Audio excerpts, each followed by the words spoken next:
Hello, guys, and welcome to Let's Talk Raptors. I'm your host, Atisham, a channel where you get hot takes, a little bit of swearing, enticing conversation, good opinions, all of that stuff in relation to the Raptors as well as some NBA. Before I get into the video, I just want to thank you guys so much for showing support on my channel, Instagram, all of that stuff. I'm hoping I can keep giving you guys entertainment as well as content that creates, enticing conversations between people. And also, what I want to do introduce is a new section where I share a comment that I find interesting or that might have changed my opinion or I can respond to, because like I said in my last video, my main purpose for doing this is to talk ball. So for today's comment, I want to shout out who said that Jalen Suggs might have done a bad workout because of his three-point shooting. And because he was told since college that he was supposed to go number 4. I agree with you in the sense of with the first part of your comment, which is that Jalen Suggs might have had a bad workout because of his three-point shooting, because people have said that he has shit mechanics for his three-point shooting. So that's a possibility, and I agree with you if that could have played a part in it. But with the second part, it kind of just justifies why selecting Scottie Barnes was the right move for the Raptors, right? Here's a kid who hasn't made it to the NBA and has been told by colleges and his friends or whatever that he's supposed to go number 4, and that doesn't put in the work at the workout, right? Raptors are a team that like workhorses, that like guys that earn their spot, like Freddie VanVleet, undrafted, right? Nobody even gave him a second look, and earned his starting lineup. Pascal Siakam, people said he would never be able to shoot, right? Late first round pick and starting lineup. OG Anunoby coming off an injury, people wrote him off and earns his starting lineup. So if Jalen Suggs thought that just because he was entitled to number 4, that shows you he wouldn't be a Raptor. He wouldn't fit into the Raptors. No matter how much later on, if you do a bad interview, you never get that job even if you think you deserve that job. So Scottie Barnes was the right kid in my opinion. Again, it shows why the Raptors did the right thing on draft night. Anyways, without further ado, let's talk Raptors free agency. Before I tell you guys all about what the Raptors might be able to do, let me explain how salary caps work or the salaries work. So there's I would say like about 4 definitions you guys need to know. So the first one is soft salary cap, which is basically $109 million. It is the amount the teams can use to sign players, right?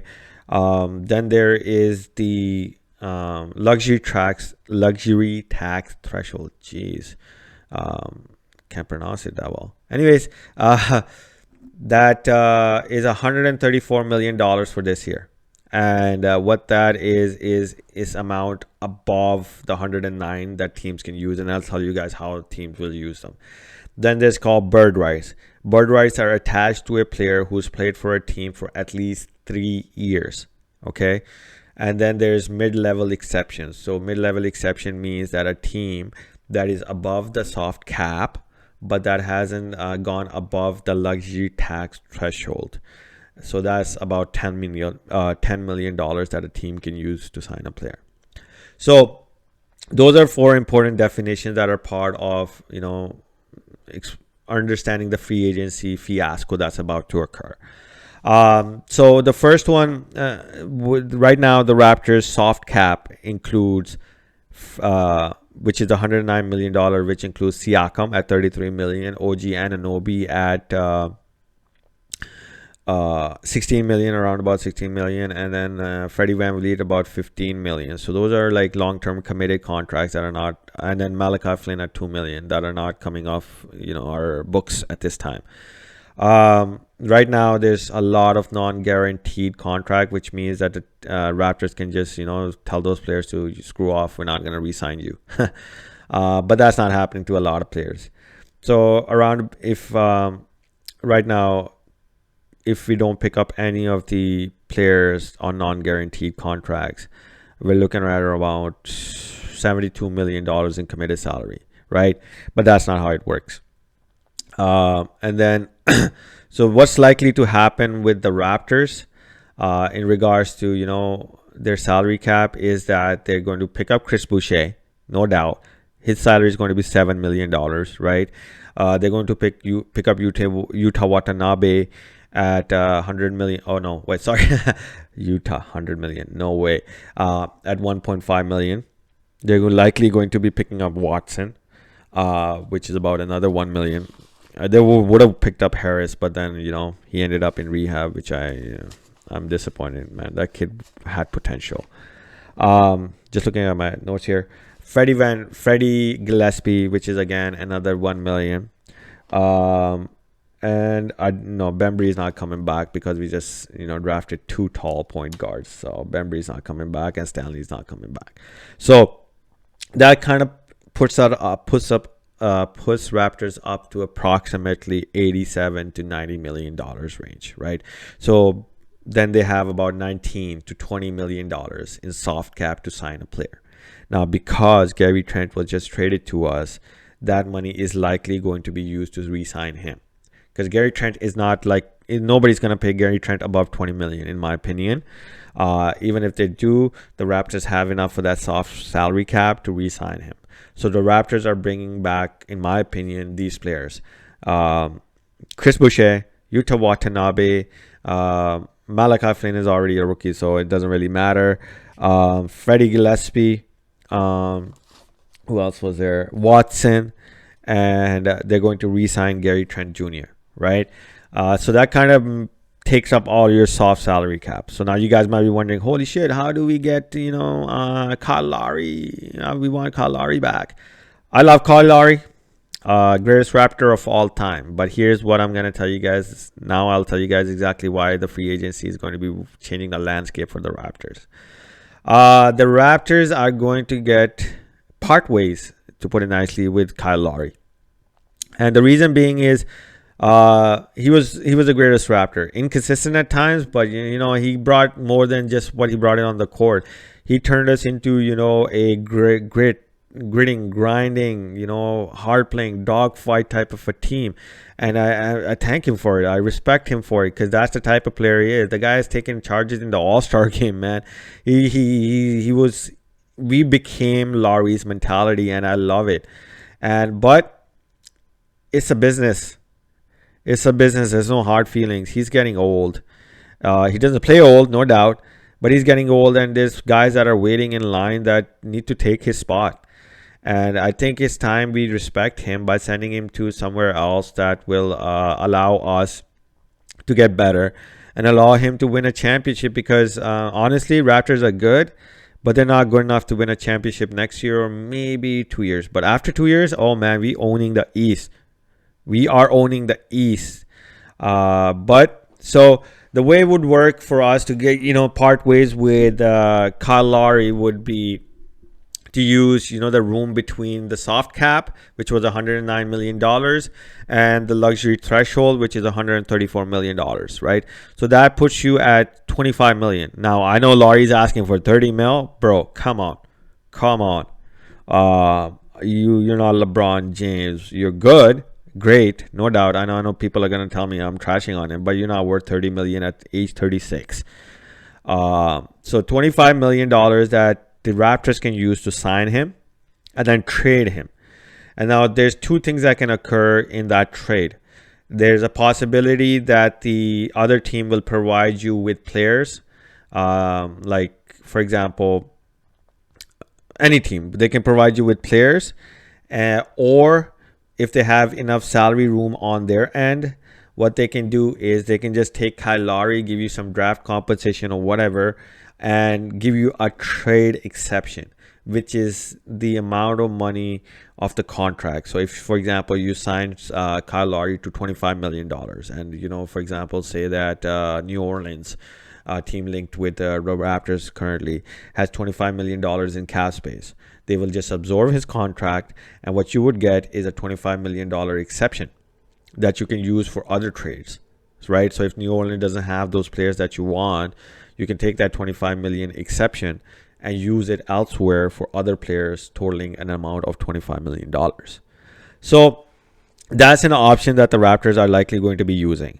Now, in regards to the teams that have been linked to the Raptors for signing and trading Kyle Lowry, honestly, there were some stupid, and I mean stupid,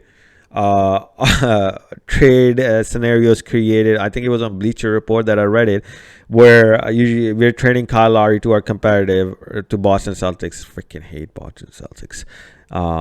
That gave us Langford, Ojale, and I believe it was one of their point guards off the bench.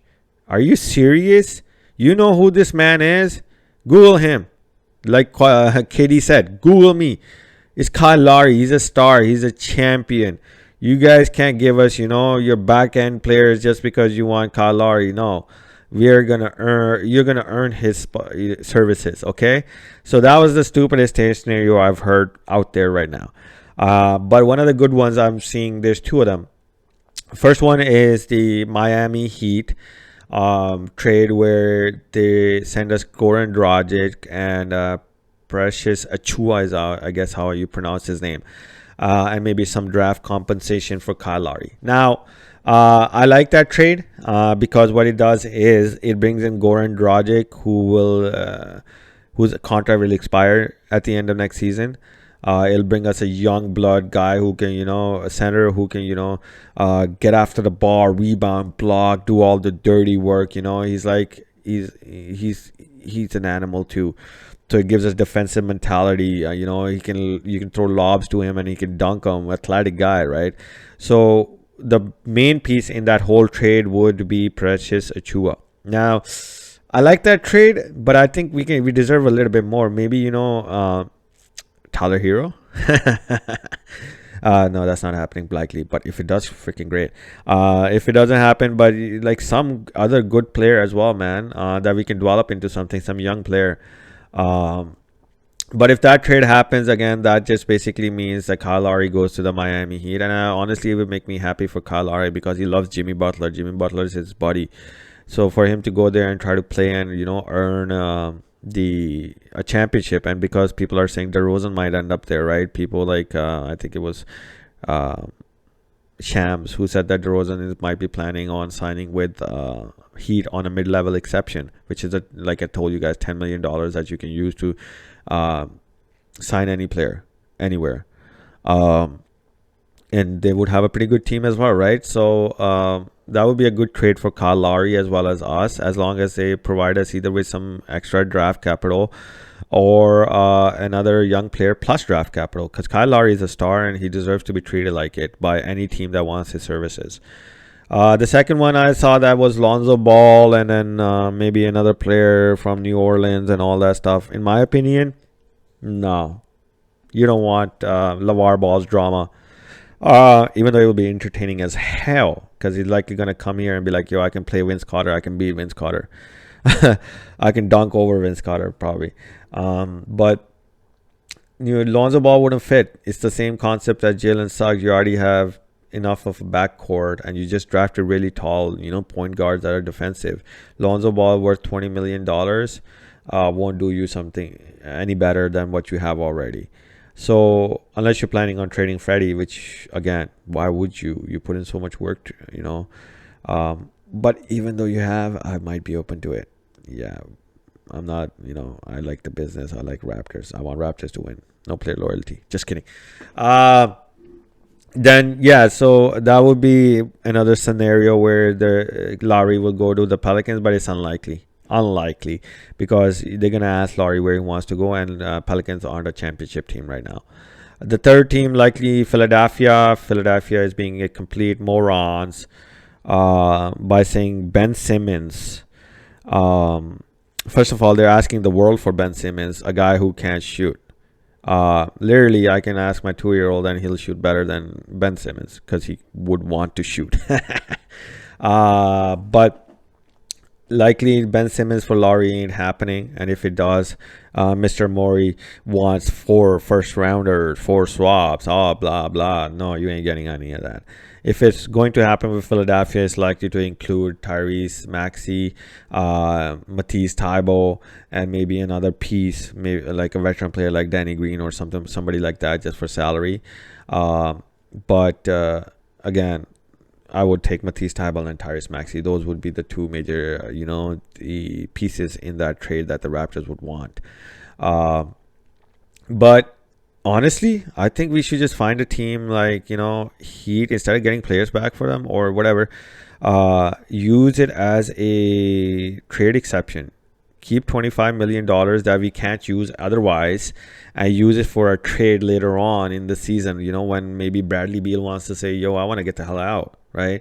Or there's other veteran players that, want out of their teams, and you can use that money to trade for them with another player, right? And that would be even better for the Raptors. But it is what it is. So those are some of the scenarios that are going to happen with Kyle Lowry. Kyle Lowry is leaving the Raptors, guys. And Kumbaya, he gave us his best. Now it's time for him to win a championship elsewhere, and it's time for us to get better for the future. The second scenarios that might happen is somebody offers Gary Trent $22 million or some shit. Unlikely to happen, and we're gonna re-sign Gary Trent. Once he comes in, bro, we got a shooter, we got a killer. Raptor fans, be excited for that. The third scenario where people, are the people might not realize is that we might trade Pascal as well. And honestly, I would be okay with it if it's a good package. Pascal's coming off a shoulder injury, all the off-court stuff that I talked about in my last video. If there's a good trade, because Golden State is kind of screwed in their luxury tax stuff. They're way above it. They're going to have to end up at paying $55 million for it. So if they want to trade for Pascal to win right now, do it. Get James Wiseman out of it, right? James Wiseman, or, they're not going to give Moses Moody, but Jonathan Kuminga, right? Jonathan Kuminga has some potential in him. So that's a trade that might happen, but that's likely to happen later on in the season, or might not happen at all. Free agency-wise, again, with the mid-level exception, you're looking at centers that the Raptors might target is Rashawn Holmes, even though he's going to be demanding way more than that. You're likely to bring back Khem Birch, and likely to use that exception for him. But given that we're going to sign Gary Trent Jr., it's unlikely that we'll be able to make major splashes for big names, unless we get some sort of trade exception as part of Lowry's trade, or through the Lowry trade, just get some good players. And that's pretty much where the Raptors stand right now. But Masai is a magician, especially with salary cap, all of that stuff. He does have some money, like I said, in the mid-level exceptions, as well as if we can get Gary Trent cheaper for like another instead of 20 million or 21 million, for like 18 million, then he has a little bit more money to use to get a veteran player. Our center position is very well, if we can bring back Khem Birch for 8 million maybe, that'd be good. And our center position is very stable. We got Freddie Gillespie, we got Khem Birch. We don't usually use start with centers, so that's not an issue. We're likely going to be playing small ball, and then what we need is a bench. Even though we drafted some rookies, we need some bench. So Goran Dragic coming off the bench would be actually pretty good for us if that trade does happen. If it doesn't, we can sign some cheaper than Rodney Hood, right? Rodney Hood's making 10 mil. Cheaper veteran players that can come off the bench, or maybe younger players or undrafted players, and just keep building for the future. So that's pretty much it, what I have for you guys for this video. I hope you guys enjoyed it. Hit that like and subscribe button. I hope everybody has a good week. I know nobody wants to go to work tomorrow, but I hope you guys enjoy it, and I'll see you guys next time. Keep talking Raptors and keep talking basketball, man. It's so much fun. All right, guys. See you guys next time.